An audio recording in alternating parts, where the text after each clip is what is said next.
They put the deed in his name and never told me. My parents signed the house over to my brother 2 weeks before my father's heart attack, and when I asked why, when I stood in the kitchen that smelled like onions and lemon oil and asked him and them and the lawyer, nobody could meet my eyes. That morning, I learned more than that they had chosen him. I learned that the things I'd given up mattered less than a name on a piece of paper. I should say right away, the house was mine in every way that counted long before the ink dried. I had lived at 17 Willow for 17 years. I cooked the dinners after my mother's arthritis would flare. I paid the utilities when Dad's contractors were late. I planted the backyard tomatoes and kept the furnace working. I did the paperwork, the appointments, the grocery lists. I rearranged my life around theirs. And still, when the will changed, the house went to him.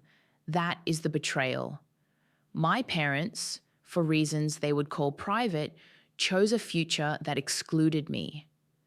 My brother, the favored child, the one who had been allowed to leave home each autumn for college and return each spring with his pride intact, got their final promise.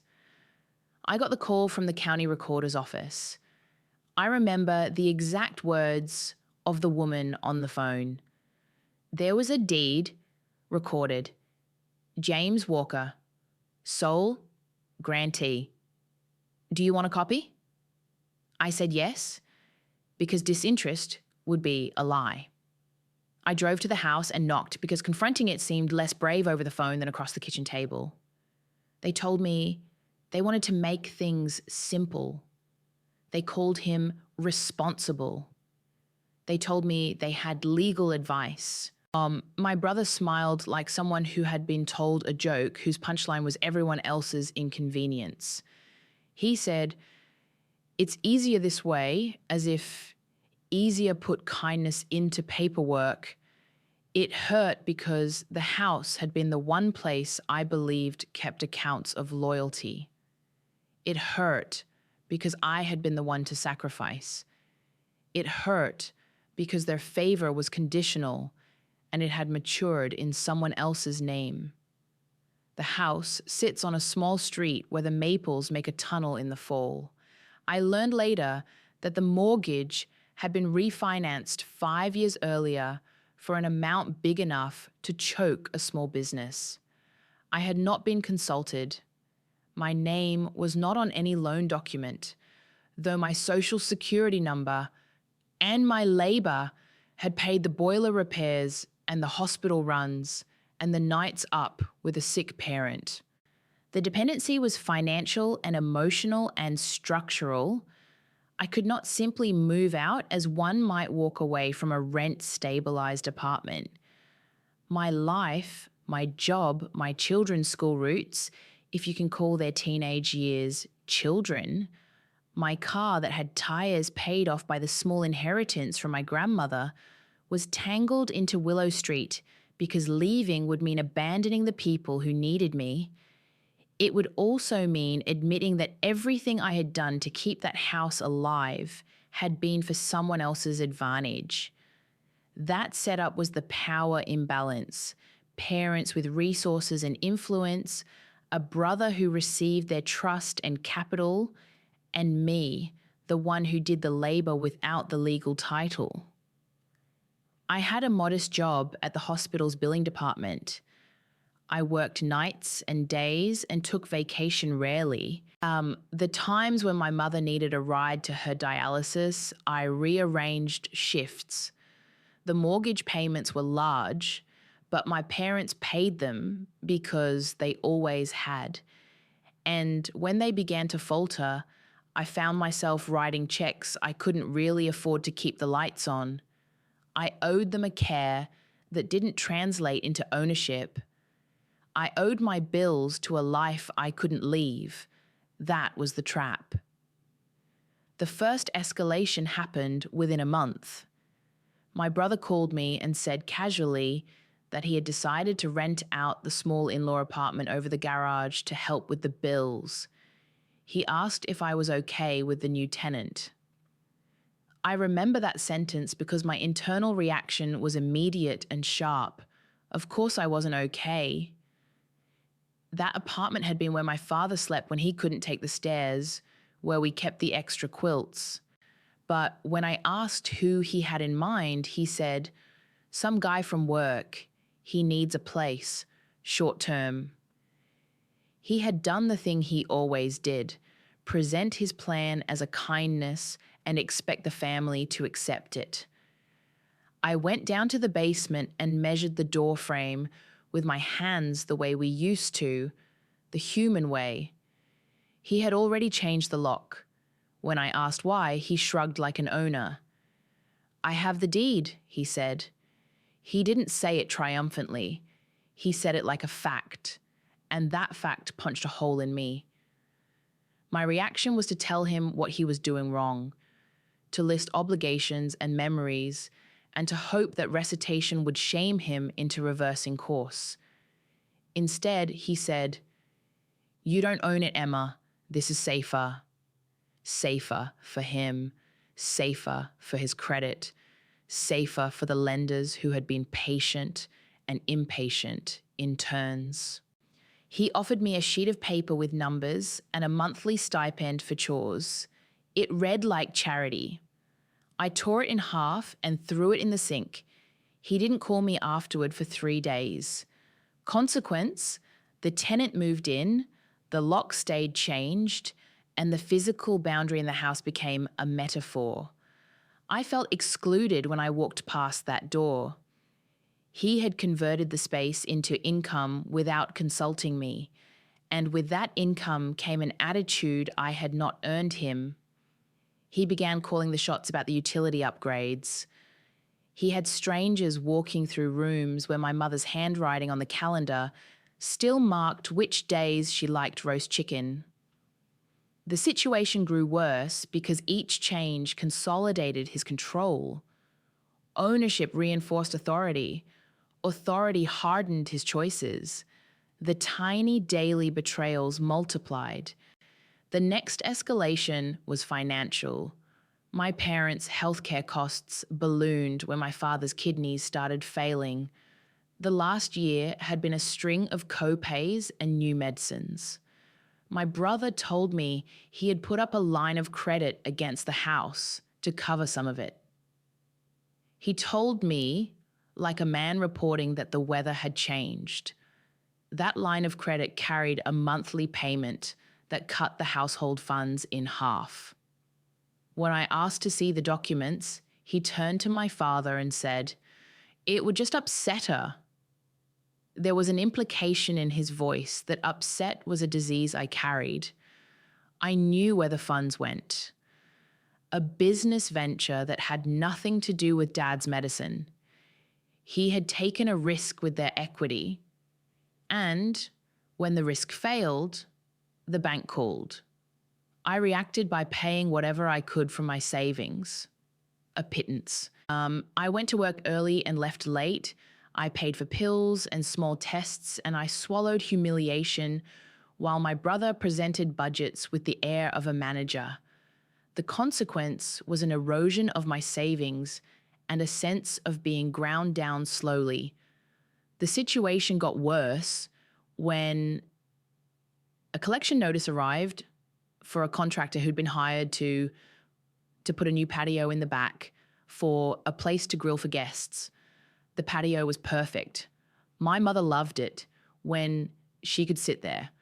The contractor's bill had remained unpaid. Manipulation became a pattern. At family meals, he would compliment my cooking and then ask in the same breath if I could cover the electricity next month. He was generous with praise and scant with help. See, he would bring people into the house and tell them stories about how he had single-handedly kept things afloat, stories that rewove truth until I became a supporting detail in my own life. When I corrected him in company, he told the guests, with a smile that cut, that I was sensitive. The humiliation was quiet, but constant.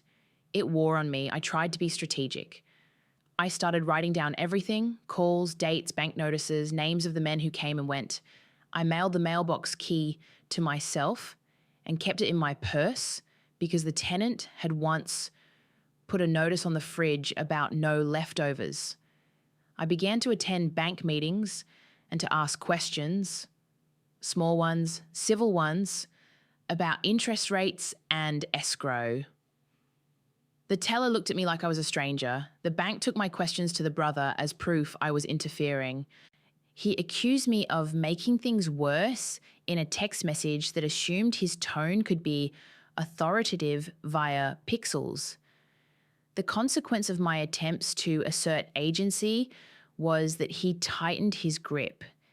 He began to withhold information, to schedule maintenance without consulting me, and to imply that if I was going to be disruptive, I could find somewhere else to be.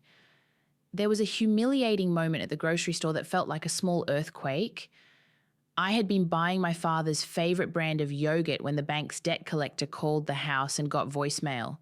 Voices can be heartbreaking in a public aisle. The collector asked to speak with the property owner, and when the recording indicated James, the collector laughed. In that way, debt collectors laugh and said, "Good, we'll reach an arrangement with him." A stranger in the store looked at me with pity that labeled me dead weight. I walked home through the rain like someone who had been pushed and couldn't tell where the shove ended. Each escalation demanded more of me. I took on odd jobs, Saturday deliveries, a night shift counting supplies at a clinic. I paid for unexpected repairs because if I didn't, the heat would fail and my parents would freeze. The money I used to pay for the furnace repairs came from a small emergency fund I had been saving to help my daughter with her college application fees. The consequence was that my daughter's account stayed open, but my buffer closed. I resented my brother intensely, precisely, but resentment didn't buy coal for the winter. The family dynamic shifted in a way that was harder than written papers could capture. My parents began to defer to him in decision-making.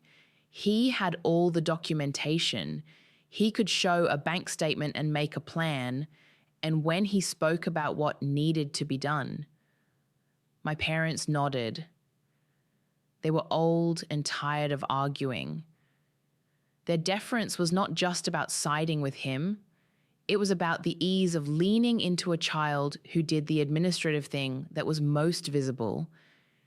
He had chops at the office. He had a suit. He had a voice that sounded like leadership. I had the invisible labor, the kind of work that looked to outsiders like nothing at all.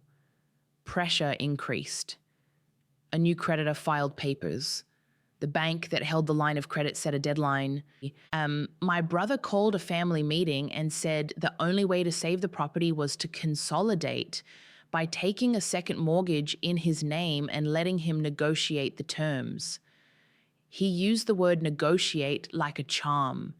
He said that if he had control, he could protect the house and then we'd all be okay. He asked me to sign a limited power of attorney to let him handle the banking while I kept caring for Mum and physically maintaining the place. In exchange, he would give me a monthly stipend and guarantee that I could remain in my room at the back of the house until my daughter finished high school. I remember the night I signed. I signed because the alternative felt impossible.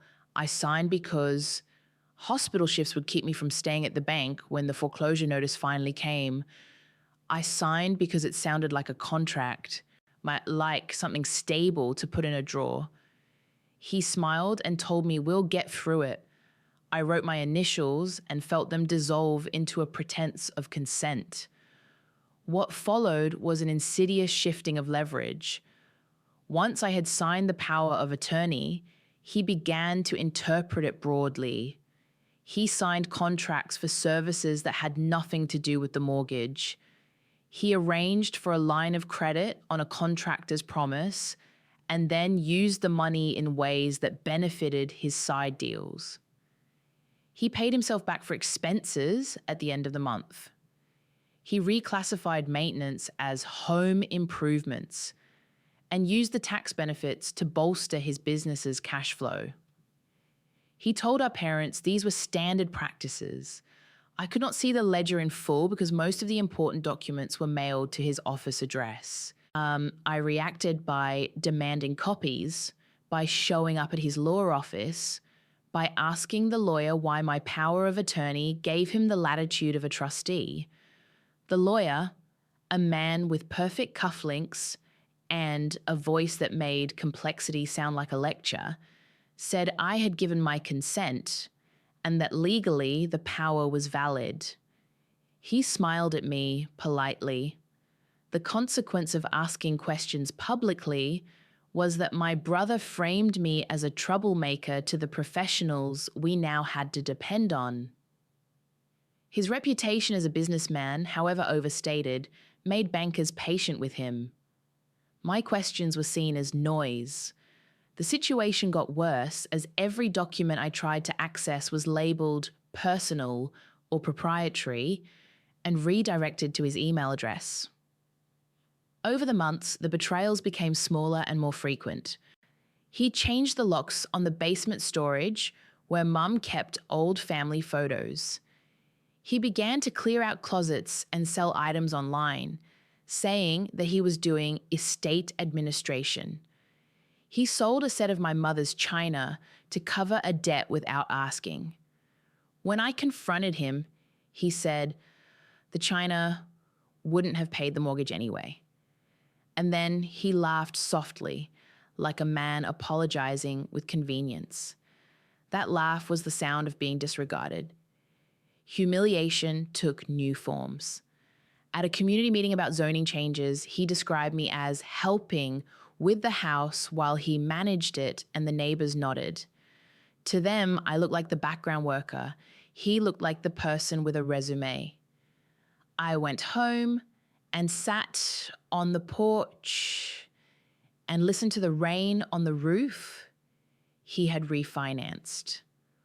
One night, after a particularly sharp argument in which he accused me of trying to take something that's not mine, I went to the attic and opened a cardboard box of old papers that had belonged to my grandfather. There, under yellowed receipts and a ration book, I found a deed that was older than the one recorded in his name. It named both my parents and contained a note in my grandfather's handwriting indicating that if either parent could not manage, the property was to be held for the care of the children.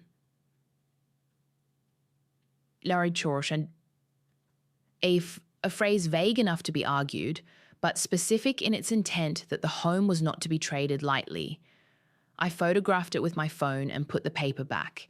It felt like finding a relic. This small discovery didn't change anything overnight. If anything, it only increased my secrecy. I began to collect documentation quietly. Old tax records, cancelled checks where my mother had paid the gardener, a copy of a letter from my father to a bank officer praising my attention to repairs. I kept them in a folder in the trunk of my car. I was preparing for an argument, a fight whose rules I did not yet know. The low point arrived in late October. The bank posted a notice on the front door, a foreclosure hearing scheduled for November. My brother was in Portland on business. My mother cried and said she had been tried by fate, and my father sat in his chair staring like someone who has accepted pain as a mailman accepts letters. The legal reality was simple and brutal. We were behind on the mortgage, and the line of credit that had been taken out in my brother's name had been used in a way that accelerated the debt. The bank had the right to proceed. What happened then was worse in a personal way than anything a paper could show. My daughter, who had used to joke about Willow ghosts in a half-serious way, told me she didn't want to move to a smaller high school. My hours doubled at work because I was paying more than one mortgage in my head. The banks, my daughter's sense of security, and the moral debt to the parents I'd promised I would not desert. The night before the hearing, I found a notice that the contractor who had done the patio had placed a lien on the house for unpaid bills. Then a plumber showed up with a judgment notice he'd filed. The house that had been steady for decades had become a ledger of unpaid promissory notes. I went to the courthouse the morning of the hearing because if the bank's lawyer walked into that room and looked at a family, they might be less eager to punish. I sat in the back and watched suits and stamps and a judge who read a script. The hearing lasted 20 minutes. The judge, sympathetic in a kind way, granted an abeyance but warned that continued non-payment would mean sale. I left and sat on the courthouse steps with my hands in my lap and felt like someone who had been kept alive by a tiny mercy. There was no dramatic victory. There was only a temporary delay. After the hearing, my brother returned and the house felt more foreign than ever. I called him a liar in a moment of exhaustion. He called me a coward in return. The family had fractured into factions, with lawyers and accountants arranging themselves like chess pieces. I felt small in that game. The house, our home, teetered on the edge of being sold to someone who would turn the living room into a showier dining area and call it value. The low point was that I had lost leverage. I had given him power in the paperwork and then watched him consolidate it. I felt trapped because there were few legal tools for me. Power had been formalized in ways that favored his bank accounts and his name. I felt abandoned by the people who I had spent nights watching breathe. I felt defeated because the last thing I could imagine losing was not the roof or the backyard, but the idea that any of them, my parents, my brother, thought to call me an equal steward. Then the turning point came, quiet and absurd. It was a mistake the way small things can be catastrophic. My brother had hired a new accountant to help with an audit at his small firm. The accountant was young and harried and sent an email intended for the firm to the county's property website by mistake. In that email was an attachment, a scanned copy of correspondence between my brother and the lawyer who had handled the deed transfer. I had never seen the lawyer's email address, but the subject line was blunt. Finalized, deed transfer. James Walker Grantee. I opened the attachment with a hand that trembled. In the body of the document, there was casual language about ensuring the transfer is irreversible and a mention of a notarization date that did not match the date stamped by the county clerk. There was also a line, a throwaway, where the lawyer asked whether my parents had been made aware of the implications, and my brother had replied, "They know enough." The line, "they know enough," landed in me like a slap. But the real mistake was not the casual cruelty, it was a file name. The document was saved as deed_draft_final_v2_oldwill.pdf. The old will portion made no sense until I scrolled further back and opened the prior draft. There, in an unaltered file, was a scanned copy of a will that named both children as equal beneficiaries. It had a handwritten note in my father's script for the care of both in equal share. The later file, the one recorded, was not labelled as a draft. It was labelled as final. But the metadata, which my phone's document viewer revealed, showed that the final document had been created after the notarization. In other words, there had been a backdated file. The consequence of this mistake was immediate in its potential. If the deed had been transferred on a basis that relied on documents tampered with after the fact, its legal standing could be challenged. The email trail showed the lawyer had been sloppy about dates and that my brother had been cavalier in his responses. The attachment also contained another misstep. The application for the line of credit had been filled out with a signature that did not match my father's known handwriting. It was a small thing, perhaps. Signatures are variable after all. But the combination of mismatched dates, a backdated final document, and the phrase, "they know enough," created a narrative of coercion, or at least procedural irregularity. I did not go to the bank first. I went to the woman at the county recorder's office, who had first called me months earlier, because she had been kind in a practical way, and because she knew the rhythm of documents. She read the emails and said quietly that if any dates were wrong, the transfer might be voidable.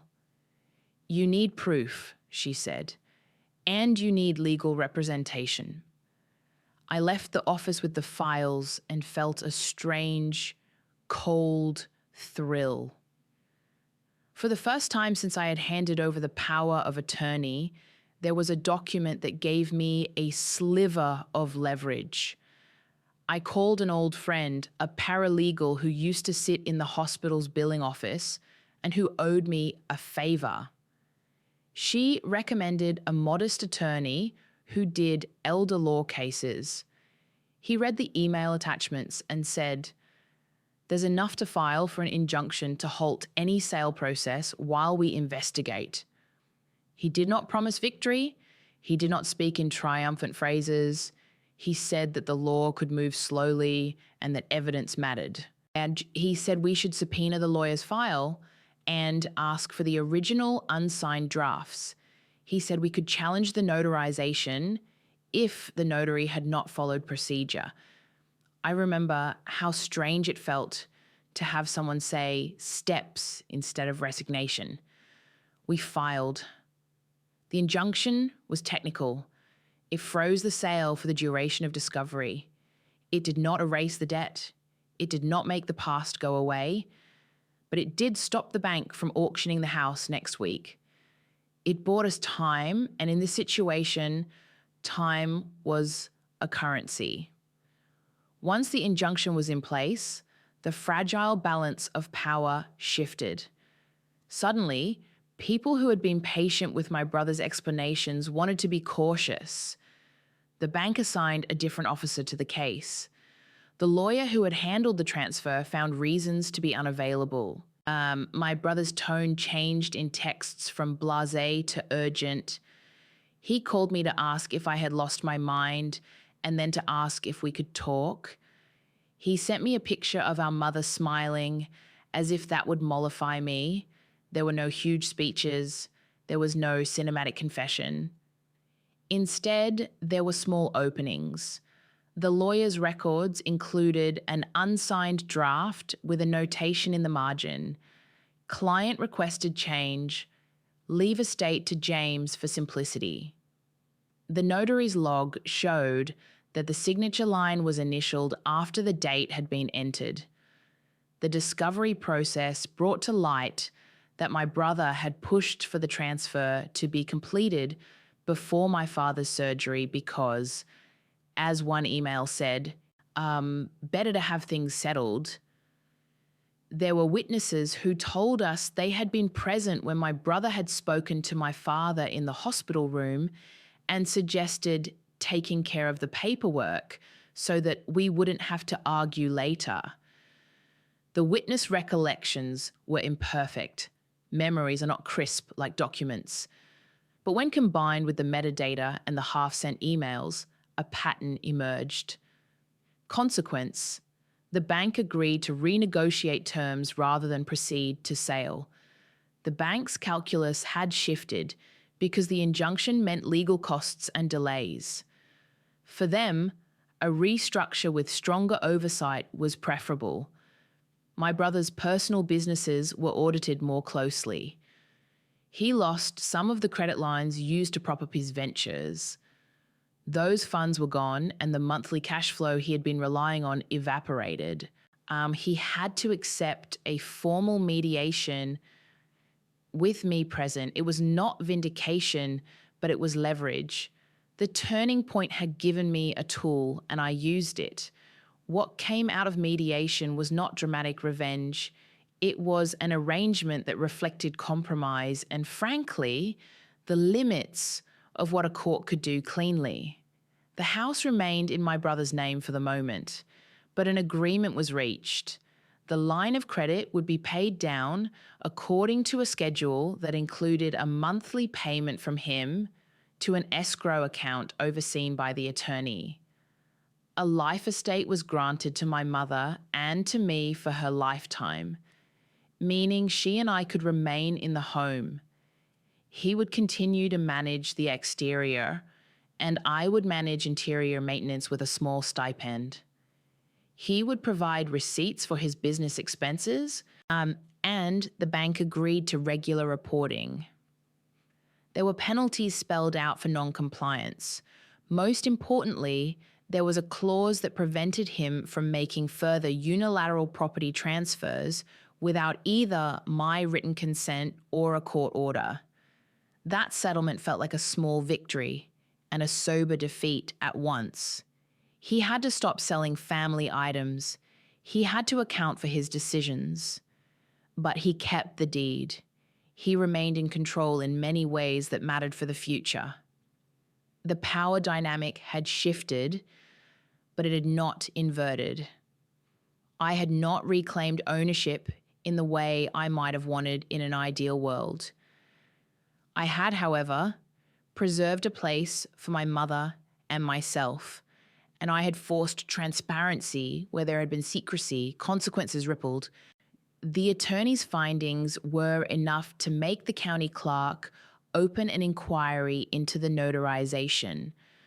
My brother's relationship with several friends cooled when they learned what documents suggested. He apologized in a series of messages that felt more like bargaining. Small admissions, positioned to limit damage. My parents were shaken by it all. My father, who had always been stoic, admitted later, in a private, low-voiced conversation, that he had been tired and confused when he signed things and that he had not understood the long-term implications. He said he had wanted to shield us from arguing. He said something else that I remember for its quietness. I thought he would keep us safe. That sentence explained nothing and explained everything. There were practical outcomes too. The bank agreed to lower the immediate payment burden by extending terms, which meant less immediate pressure on my paycheck. The contractor's lien was paid through the escrow, and the plumber dropped the judgment. I had to accept that some things were irretrievable. The china was sold and could not be bought back. My brother's business failed, and he took a job that paid less. He came into the kitchen once and made coffee and didn't say anything about ownership. We lived with the awkwardness. Emotionally, the payoff was complex. I did not achieve the imaginary closure of reclaiming a title in ironclad terms. I did not have a cathartic speech where my parents saw the wrong done to me and apologized in a way that erased the months of hurt. What I got instead was a recognition that the relationship between money and love is messy and that paperwork does not equal affection. I kept a roof over my mother's head and mine. I took comfort in small things. The tomatoes in the back grew tall that summer. My daughter found a scholarship for a class that mattered. The furnace worked in January. We began, slowly, to rebuild a functional pattern. There were strictures. My brother had to have financial counselling and to sign off on a credit use plan. We hired a fiduciary for a year who met with us monthly.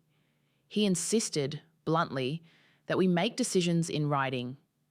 The house became a place with clearer lines because the law demanded it. That dryness was itself a balm. It replaced the velvet of flimsy promises with the sturdiness of procedures. The ending to this period of my life is not tidy. My brother and I speak rarely, and the silence between us has its own contours. My parents are older and more fragile, and I find comfort in small acts that require no legal title. Cooking, driving to doctor appointments, quoting silly lines from movies my father likes. The house is still their house in all the ways that matter. The holidays smell the same. The back door still creaks in the same place. The old photograph of my grandfather leans slightly to the right on the mantel. If there's a last lesson in this, and I'm not offering it as moralizing, it's simply that family can betray and still be family. Power can shift and not destroy what is necessary. I learned to gather proof and to insist on being present. I learned that legal leverage is messy and slow, but sometimes it's the only way to keep what matters safe. I did not tie my worth to legal ownership, though for a time I let that be the axis of my anger. I found a steadier ground, the daily work, the small reparation, the insistence on being counted. If you stayed with me this long, please leave a like. If you want to hear more stories where the small, patient pieces of life matter, please subscribe. Have you ever had to fight for something that felt like it should have been yours by right? I'd like to know. Leave a comment if you feel like sharing.